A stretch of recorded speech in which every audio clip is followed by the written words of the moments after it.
He made Chicago his first home in the U.S., where he completed his residency and fellowships from Northwestern and the University of Illinois.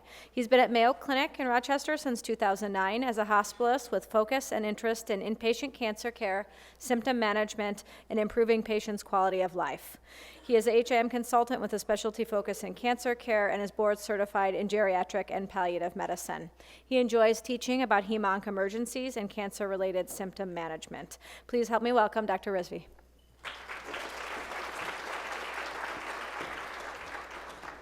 Well, that's the most amazingly descriptive biography of my life history in the 10 years that I've been doing this.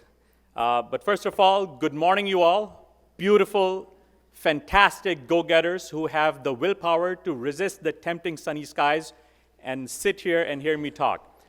You had my respect, now you've got my love as well.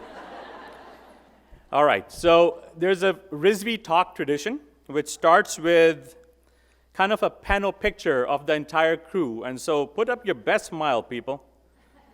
All right, so after all that bleeding in Dave Morris' talk, my RBC just needed some oxygen, so there's that cute little picture right there.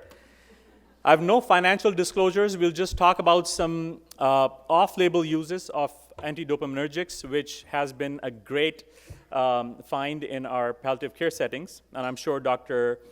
Worthington may have already touched on some of that. My special thanks to Dr. Kerry Thompson and Samir Parikh, who are both my distinguished hematologists, who I've learned a lot from, and I share a lot of cases with them. The point of this talk is to break it down and keep it simple. How to help you recognize when you see abnormal blood numbers, and what do you want to do with it. Okay, that's it. How to recognize that something's wrong, and what to do with it. Everything fancy, studies, clinical trials, p-values, those are all for a different day. And here's some normal values, but I want you to think about what a normal peripheral smear would look like.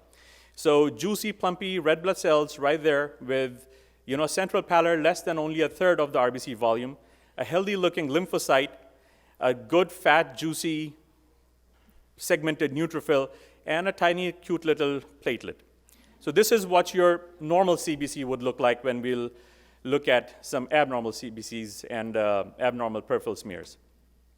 All right, first case, 70-year-old man with type 2 diabetes, hypertension, comes in with progressive fatigue, shortness of breath, and 1 day of fever. All the abnormals are marked in red with the fever, tachycardia, white blood cell count, hemoglobin of 6, lactate is elevated at 3.2, and blood culture